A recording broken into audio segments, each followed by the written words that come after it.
Welcome to Baddie to Baddie, a monthly podcast by For the Breast of Us, the first breast cancer community for all women of color, where we share real-life experiences, information, and education to help you live your best life after a breast cancer diagnosis.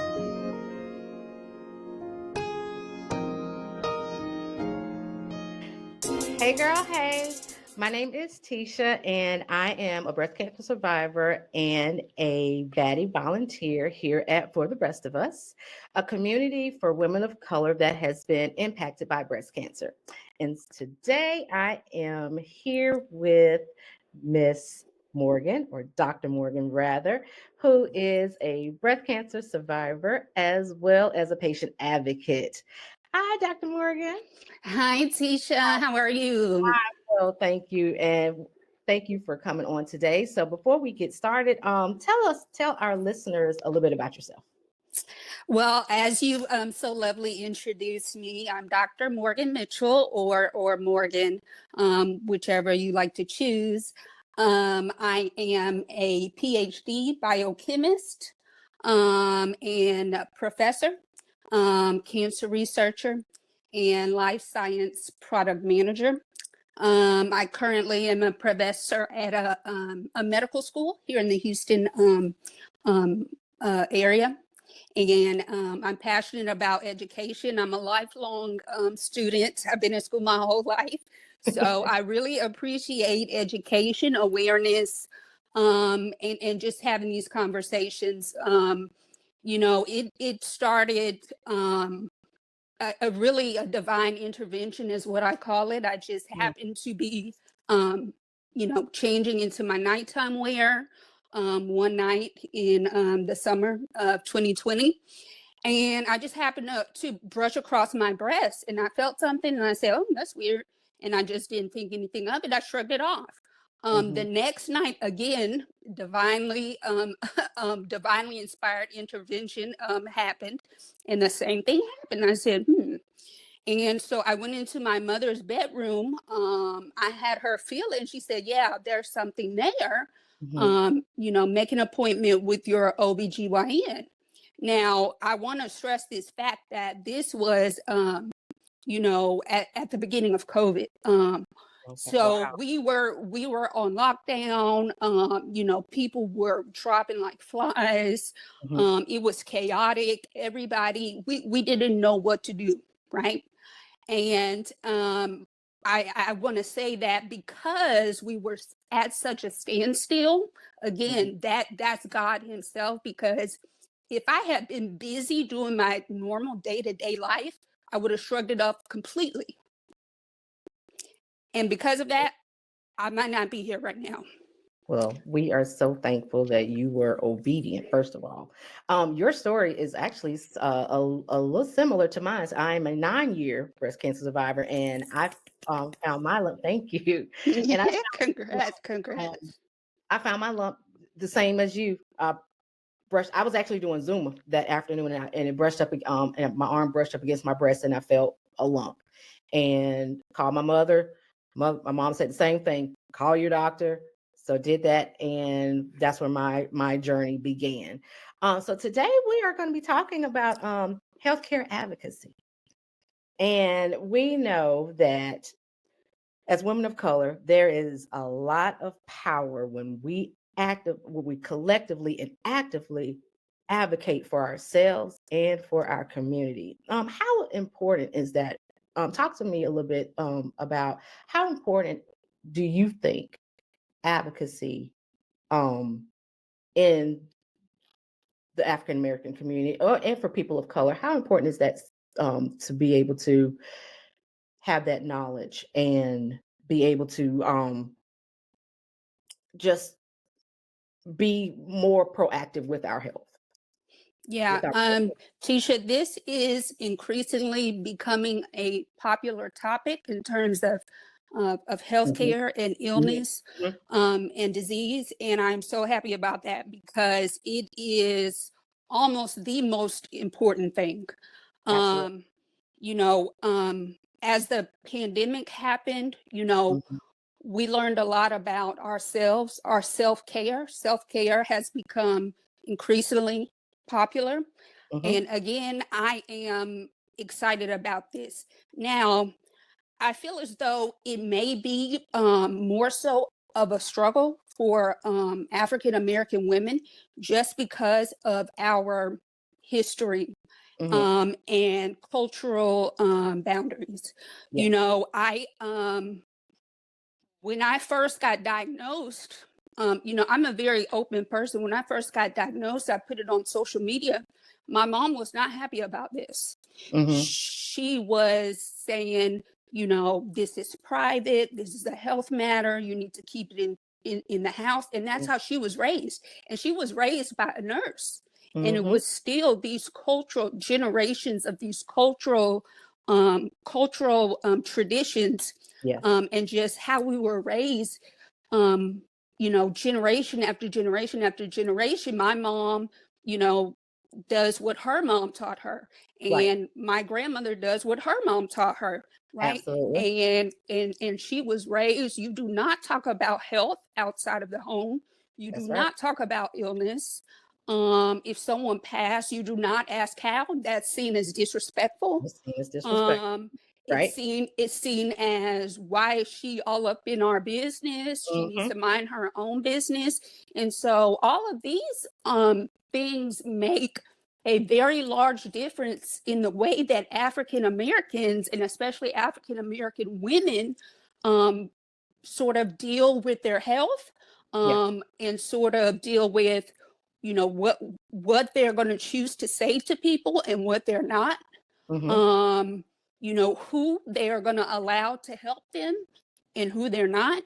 And it's a very, very, very difficult thing for African American women, just because again, we put, we're the head of the household. Right.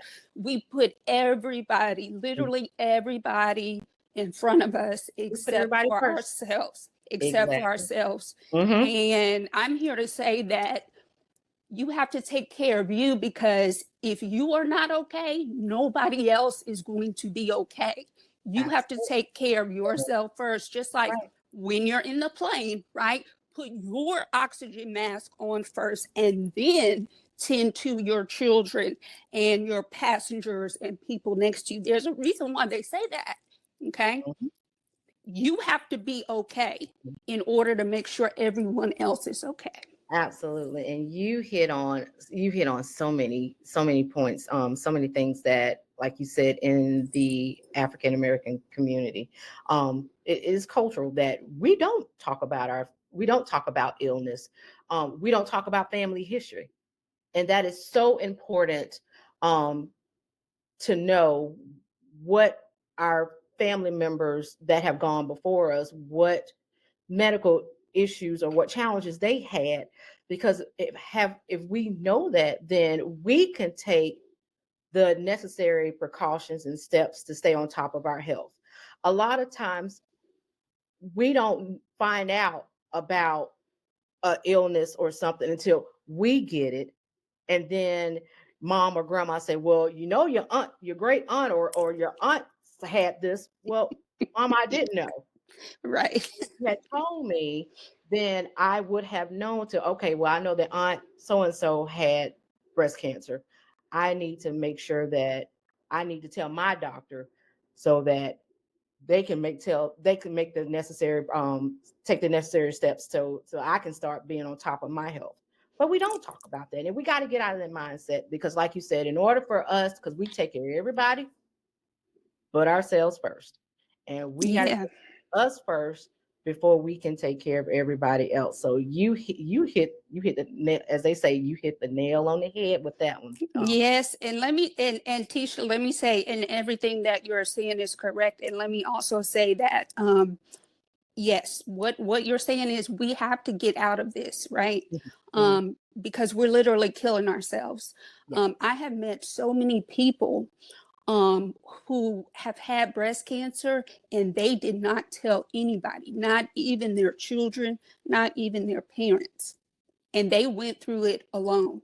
I've had so many people, close family members, have had a person die, and they say, I don't know what they died from. It is so imperative that the relatives, at least the relatives, need to know what the person has died from and what illnesses they have been dealt, so that their children and their children's children and children's children can be around, right? We can look out for this before we get diagnosed and suffer the same fate.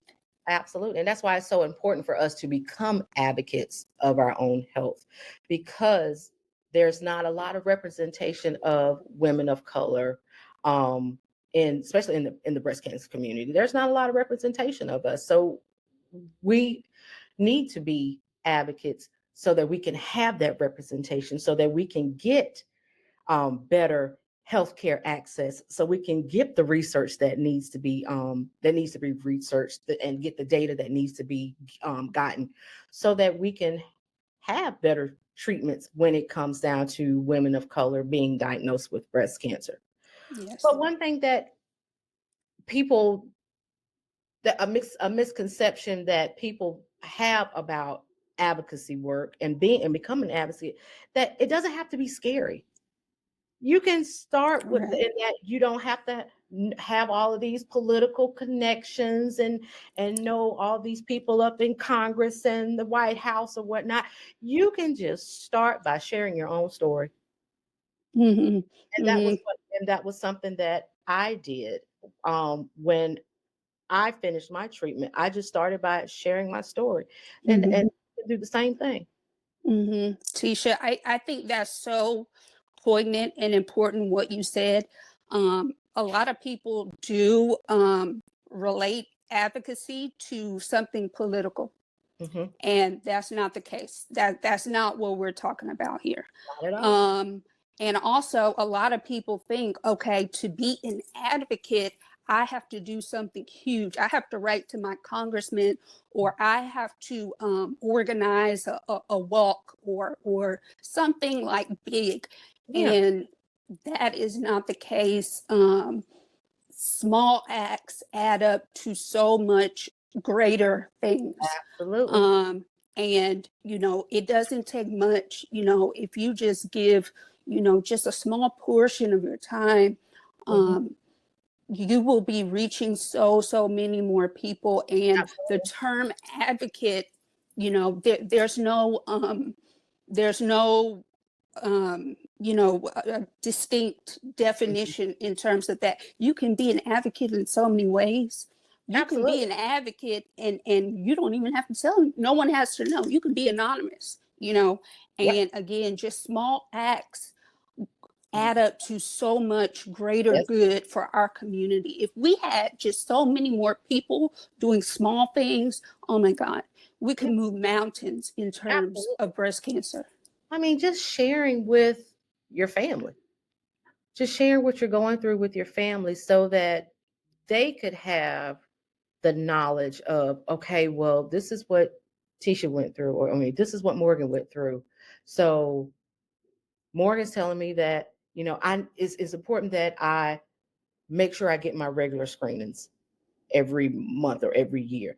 Make sure that each month I'm checking my breasts, because I know for me, that was one thing that I'll be the first to say I was guilty. I did not do it every month. And now that have gotten breast cancer and I'm in remission, I make sure that, I'm a little more vigilant now about checking myself each month. But that's something that, something so small, like you said, is that, when you're in the shower. Yeah. And again, Tesha, this is part of my charge, because a 5-minute self-exam that you only have to do once a month can literally be the decision between life and death. Yes. Literally. It is so powerful. It is so important. And also, I'm here to spread the word. I don't have a family history of breast cancer. It was not on my radar at all. I was too young for self-exams and mammograms, and again, just like you, Yeah. You know, it just happened. We just happened to look up and be fortunate and run across something. Yeah. But think about all the people who are not as fortunate as you and I. Right. Think of all the people who, you know, were too late, who caught it too late. Yeah. And again, you know, literally 5 minutes, you can take 5 minutes Hmm. once a month Yeah. and do something that can really, really be the difference between whether you are here or Yeah. whether you are not here. And I am also part of an alarming and rapidly growing statistic of Hmm. women under 40 who Hmm. have no family history of breast cancer Hmm. and no mutation. Hmm. So that means we have to be even more vigilant. Right. That means we have to spread the word even more so, because guess Absolutely. what? You know, it's up to us to save our culture. Nobody's going to come in here and save Black women. Black Oh, women no. have to save Black women. We have to save ourselves, and We have that's to save why. ourselves. And Absolutely. that's why advocacy is so important. It's not Hmm. just about yourself, it's about us. Absolutely. It's about us being here for the long term. I want you to survive, Tesha. I want my sisters to survive. I Yes. want my community to Yes. survive. I Yes. want my family to survive.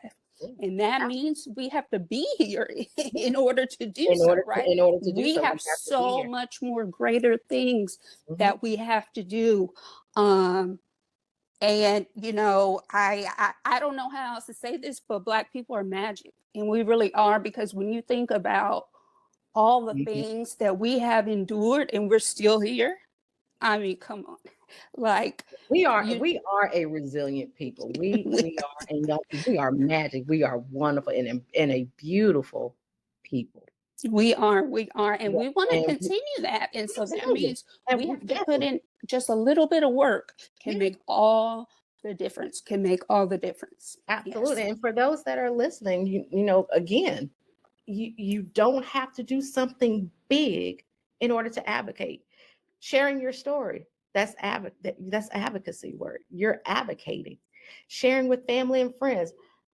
And if you get to a point where you are you may get invited to, you know, be a speaker at an event or at a church or at a community center, you're advocating. And one thing that you know, for the rest of us, they provide resources for you to, you know, if you want to get started um advocating for not only yourself but for others. They have resources that can help you, workshops, you know, online platforms that can, toolkits that can help you to get started. So there is information out there that can help you, you know, if you just need that little push. But just start with something small, because like you said, Morgan, we want to be around. Yes, We want to be yes, around for Tesha. a long time, because Yes, you know Tesha. Yes. the sad reality is that, you know, women of color are diagnosed at later stages of breast cancer. And the sad reality is, when we are diagnosed at later stages, you know, the outcomes are not as hopeful as we want it to be. And in Mhm. order for us to bridge that gap, because 40% of women of color die at a higher rate than other communities. And Mhm. I don't know about you, that's a big number. That is a That huge is a number, right? that is a huge number. that And that we that need is to a very large number. and we need to do what we need to, and we need to do whatever it takes to advocate for ourselves so we can shrink that number down. And teacher, let me just say something. Um, Sharing your story, I think, you know, speaks volumes. But I would like to also say that you don't have to do so, right? I mean, a lot of people are private about their health for Yes. various reasons. That's Hmm. okay. Absolutely. You don't You have don't to have speak to. about it. That's But okay. There are other ways that you can advocate, right? fundraising. There's so many ways you can Mhm. be, you know, a pen pal and write, you know, motivational, you know, sentences or notes to people, I or like you, that. Yes. yeah, I mean, Absolutely. you could, you know, just be someone who, you know, I know so and so got diagnosed. I'm just Mhm. going to cook them a meal Mhm. and bring the meal over. Yep. You know, I know so and so got diagnosed. I'm just going to ask her, you know, does she want to go and get her nails done Mhm. and pick her up, you know, and make the appointment, pick her up and take her there. You know, I know so and so got diagnosed. I'm going to ask, you know, if I can babysit her kids for a few hours, right? All of Showing that these things support. are advocacy. All of Absolutely. these things are doing the work. Mhm. And these practical things, like you said, these practical things speak so many volumes and they are so helpful. Never think that what you're doing is too small or too Correct. insignificant. To a person that has heard the words, you have cancer, that is everything. A That meal is is everything, everything. right? Because we're That too is tired to cook. absolutely. You Yeah. making a nail appointment and taking me, that is everything because I'm That too is, I'm tired telling to you. do so. Yeah. And then with that, you not only that, but then your body, you're going through, you're stressed because your mind is, you're focusing on trying to get better. And all you want is normalcy. Mm-hmm. And Mm-hmm. if you have someone that's coming that says, "Hey, Tisha, you know what? Let's go get something to eat." Or you know what? Like you said, I made a nail appointment for you. Let's go get our nails done. Exactly. They have Even no idea how huge that is. exactly. If you say, "Hey, I'm gonna clean the kitchen for you tonight," Girl, you done said something. Girl, you done said something. is that Because not we don't, like music you to said, your we don't have ears? the energy to do that. Yes, exactly, exactly, We're not worrying about how the house looked. Our mind is exactly. focused on, Lord, please let me live. Mm. Please give me the treatment that I need so that I can get better. That's all we're Teacher, focused you have said so much in that, and I'm glad that you said that.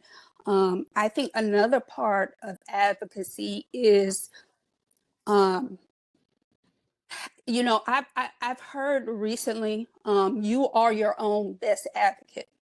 Now, yes on. and no, right? I want to be realistic and transparent, right? Okay. Um, I'm a real person and I'm a real patient. Mhm. And you are too, Tisha. And we have, you know, real things that we're up against, right? Mhm. Mhm. Um, I want to caution that, yes, you do need to advocate for yourself. Yes, Mhm. you do need to speak up for yourself, definitely. But are you your best advocate? And what you just said really touched on my point, and I'm so glad that you said that. Um, it doesn't matter who you are. You could be the CEO of Amazon or whatever. Mhm. When you hear the words "you have cancer," that is very heavy. Yes. And your mind goes to death. Your mind goes to funeral service Mhm. arrangements. Your Mhm. mind goes to, is my family going to be okay? Is my spouse going to be okay? Are my children going to be okay? Are my Mhm. grandchildren going to be okay? Your Right. mind goes to work. Like, how am I going to be able to work and Mhm. gain income? Your mind goes to bills. How am I going to be able to pay Mhm. for treatment? Right. Yes.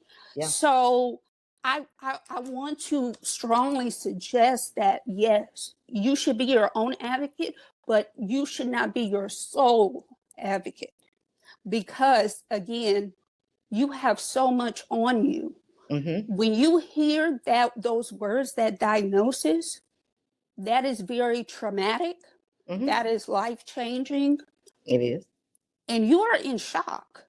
Absolutely. I don't care if it runs in your family. I don't care if you're sixth generation. I don't care if you're 85 years old. When you're When hit it with a happens, diagnosis, you have so much on your shoulders. absolutely. And I want to strongly suggest that, especially in those initial appointments, that you bring a trusted person Oh, with you, absolutely. Yes. but also bring a person who, for example, I brought my brother with me he's an engineer. He's an aerospace engineer. He's very logical and very solutions oriented. Okay. Right. So he's like, what do we need to do? When do we need to do it? And how are we going to do it? Right. I did not bring my mom to those initial appointments because she is, and I hate to use these words because I hate when people say that women are too emotional, but me and my mom are both, you know, we're more so emotional, you know, than my brother. Instead, my mom was taking care of home. That's her skill set.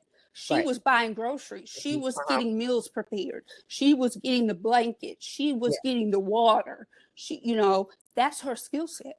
Right. So I brought someone along who, again, I'm a PhD scientist.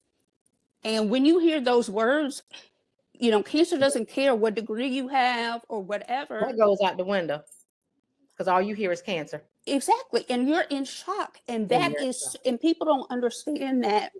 Even though, I mean, you can say, oh, I'm strong, but subconsciously and psychologically, your body does things that may or may not be in your control. Yeah. You may blank out and not even realize it. Exactly. I'm a scientist, and when those words were spoken to me, and I've said this before, you know, my medical team, my doctors, they were talking to me.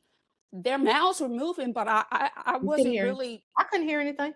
No, I couldn't catch what they were saying. And that's why it's so important to have that advocate. My brother was the one who talked to family members and collected questions and wrote the questions down so that when we had that initial appointment, we had those questions already ready. He came with this notebook and pen. He was the scribe and the note taker. Yeah. That is so important. You really touched it. That is so important to have somebody there with you when you are going to all these appointments. But it also,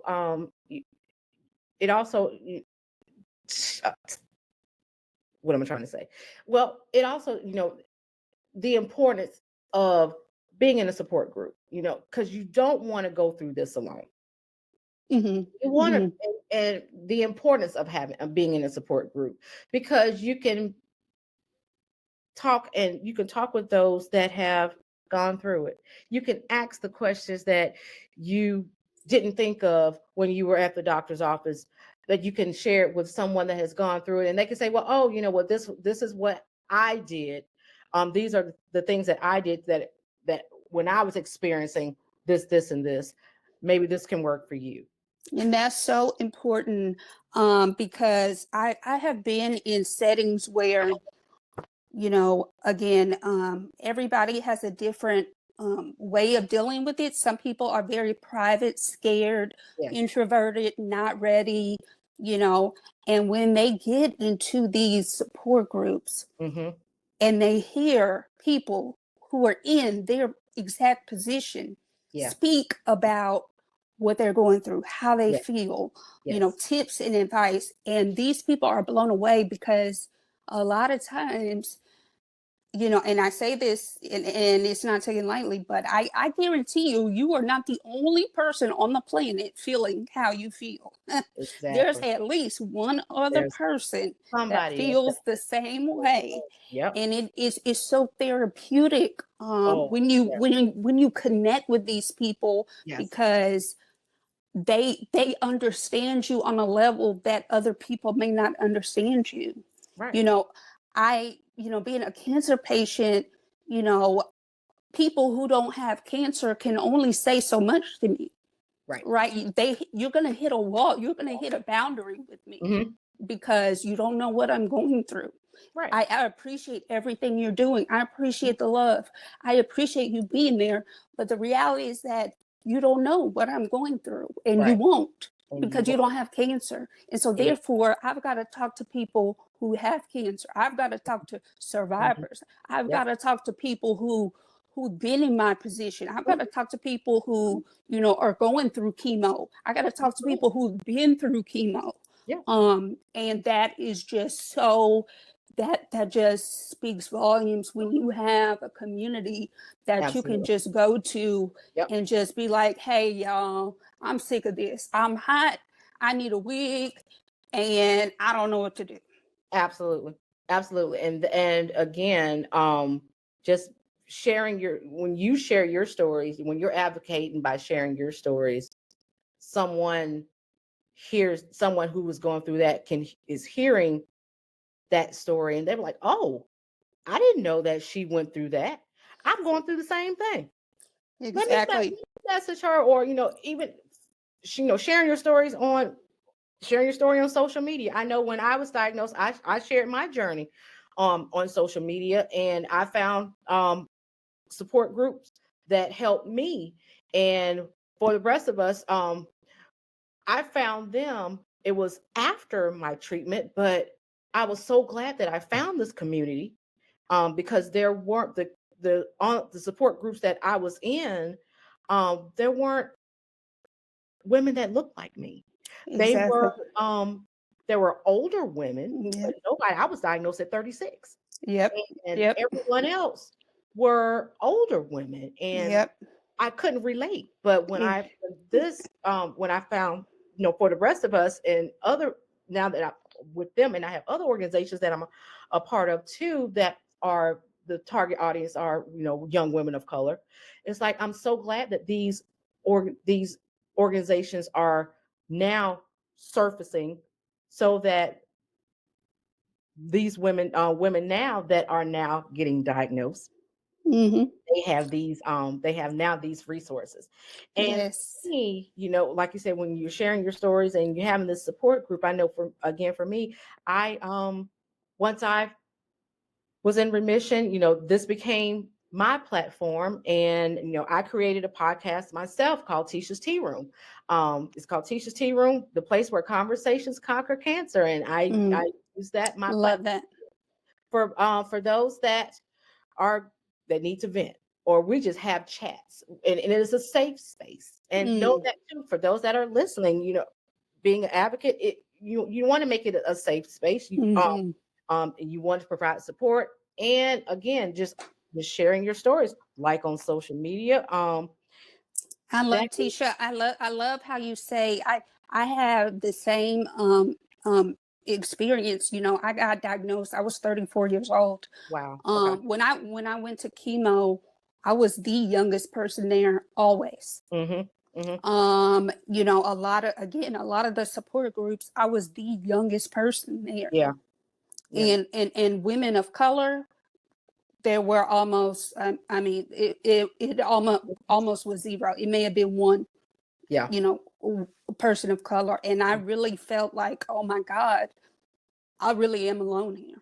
Yeah. Those feelings are valid, right? Yes. Yeah. And I'm so glad that you said that, because young women, in terms of a breast cancer diagnosis, that experience and that conversation looks very different than a Yeah. person who is 75, has been married for 40 years, they got 5 kids, they got Mm-hmm. about 11 grandkids Mm-hmm. or great grandkids. It's Mm-hmm. different, right? And we have to acknowledge that. Yeah. We have to acknowledge that, it's happening to people younger and younger. It is disproportionately, as you said, affecting Black women younger and younger. Mm-hmm. We tend to get more aggressive types of breast cancer. Yes. We tend to get diagnosed later in the process. Yes. All of these things are working against us.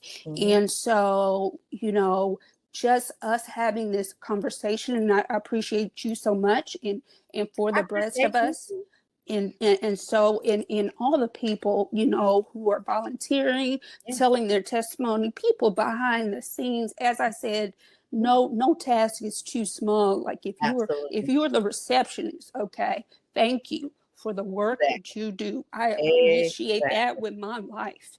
And that's, And us having this conversation, because Tesha, we're young Black women, so people who are young and Black and a woman, they're going to listen to us because we look like them. Because we look like them. Absolutely. Right. You connect and relate to people who look like there's you. power in the numbers, and there's Yeah. power. We get Oh, together. Yeah. Oh man, there's just so much strength. There's so much strength. Oh, yes. And just think about, not only can you advocate, but you can collaborate with other organizations. You can collaborate with healthcare providers to, talk about one thing that For the Rest of Us do. They are partnering with healthcare providers, and they're having conversations about, okay, well, we need you to be more culturally sensitive to women of color when they are receiving treatment. Lobbying against policies that address barriers with health, the big elephant in the room, the health insurance. Oh yeah. So, they're vultures. Absolutely. We know this. Yeah, we know this. We know this. It's terrible, but it's true. And again, just by getting to know these different groups, there are grants. There's financial aid. There are things I've learned ways to fill out applications to where I don't get denied from financial support. Things like this I wouldn't know if I didn't have fellow we call each other breasties, Yes, you are my best friend now. Yes, as a term of endearment. But if it wasn't for my breasties, I wouldn't have this knowledge. I wouldn't be able to partake in these opportunities. Yeah. And that's important. And it's not to be taken lightly, it's important. Yeah. And lastly, one thing that you mentioned earlier in our conversation, self-care. Advocate is a form of self-care. It is self-care. Because you are, in a sense, you are taking control of when you advocate, you are taking control of your health journey.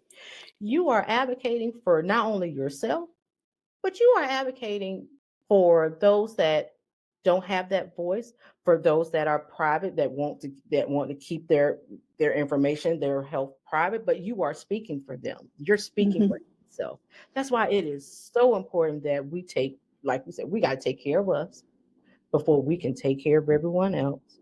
And it's so much more. Yes, self-care, get your nails done, get a massage, get your hair done, but it's so much more than that. It doesn't have to end at that surface level. Self-care is asking your doctor, like, hey, am I gonna lose my right pinky toe or not? Like, what are we talking about here, right? Self-care is, letting your friends and your family know, like, y'all, I'm sick. Self-care is being vulnerable. Self-care is allowing others to help you and realizing that you cannot face this world all by yourself. Eventually, you're gonna have to have somebody because the burden is too heavy. Yes, absolutely. And that's where we come in. We want to help you. We're here for you. That absolutely. And for those that are listening, this is why you have organizations like For the Rest of Us. That's why you have online platforms and podcasts such as my Tesha, Baddie to Baddie, and Tesha's Tea Room. That's why you have all these grassroots organizations that are now, and I'm so thankful that they are now service. And there are so many resources, so many online support groups, so many in-person support groups that are in your area. Just that you can get that support. And that is a form of self-care. That is taking control of your health journey. It is so very important that you do that. It is. Yes. Well, I want to thank you. Morgan, I can talk to you all day. Well, we can have this conversation all day. I can talk to you all day. I love it. And I'm not mad at that, and I'm happy about that. Let's talk about it. A wonderful conversation. I want to thank you, Morgan, for taking the time to come on this wonderful podcast, Baddie to Baddie, and just having this talk with us about, healthcare advocacy, and just encouraging those that are listening, just something as small as just sharing your story with your girlfriend, sharing it with your family. Listen, I say this all the time, and again, small acts, but I say this, if I help one person, that's enough. Yes. That's a change. That's my life will not have been in vain. I've helped someone. And again, small acts speak so much volume. Yes. And Tesha, I thank you for your work, your time. I thank you for having this conversation. And I'm here to spread awareness in young Black women. But awareness starts with exposure. Yes. And exposure starts with a conversation. Can we just have a conversation amongst sisters, amongst girlfriends? Can we just talk about it? We sure did. And it was a wonderful conversation. Yes. Tell the audience that's listening, how can they connect with you? Listen, Dr. Morgan Mitchell. Next. I don't know about you, but I'm connected. No, please do so. Please. I welcome connection. Even if you know somebody that knows somebody, connect with me. You can catch me on social media platforms, Facebook, TikTok, Instagram. You can email me. It's going to be morganmitchell395@gmail.com. And I'm sure we can put that, in the chat or somewhere. I'm always available. I love sharing my testimony. I love speaking to my community. And it's part of my divine purpose. When I first got diagnosed, I really didn't understand why this was happening to me. Right? You feel like you're being punished, Tesha? Yeah. I'm sure you can. Yeah. Oh, I felt the same. It's like, what did I do so bad to deserve this? Yes. And now that I'm on the other side, I can appreciate, like, okay, God, I can kind of see what you're doing now. Yes. I'm pretty much the perfect person that this happened to. And I'm not going to be silent about it. I'm going to do whatever it takes. And by God, until I take my last breath, every young woman under the age of 40, especially African American women, will understand the power of self-exams and mammograms, and they will be doing that before 40 against the national and federal health guidelines that say wait until 40. No. Black breast cancer is different. We're not waiting for anybody. That's right. We've already lived that life. Exactly. We're taking care of ourselves. We're taking charge. Self-care in our people and our culture. Yes. And we're doing this at 30. That's what we're doing. And and I'm here to spread that message. And so thank you so much, Tesha, and for the rest of us. I really appreciate this opportunity. Morgan, you have been such a blessing. Thank you so very much. And for those that are listening, I hope that you enjoyed this chat, because I know I have. And I want to thank everyone for tuning in, and make sure that you like and subscribe to Baddie to Baddie on Spotify or Apple Podcasts or whatever you listen to your favorite podcasts. And also check my platform out, Tesha's Tea Room, the place where conversations conquer cancer, on YouTube channel on YouTube, and as well as my social media on Facebook and on Instagram. That's Tesha's Tea Room. So again, thank you everyone for listening. Morgan, thank you so very much. We will talk soon. Thank you for having me. And peace and blessings and love to you. Yes, Miss Tesha. Thank you so much. Thank you. Thank you. This is another Baddie creation brought to you by For the Rest of Us. Don't forget to subscribe to Baddie to Baddie wherever you get your podcasts. And follow us on Facebook and Instagram at For the Breast of Us, on Twitter at The Breast of Us, and check us out online at breastofus.com. Thanks for listening.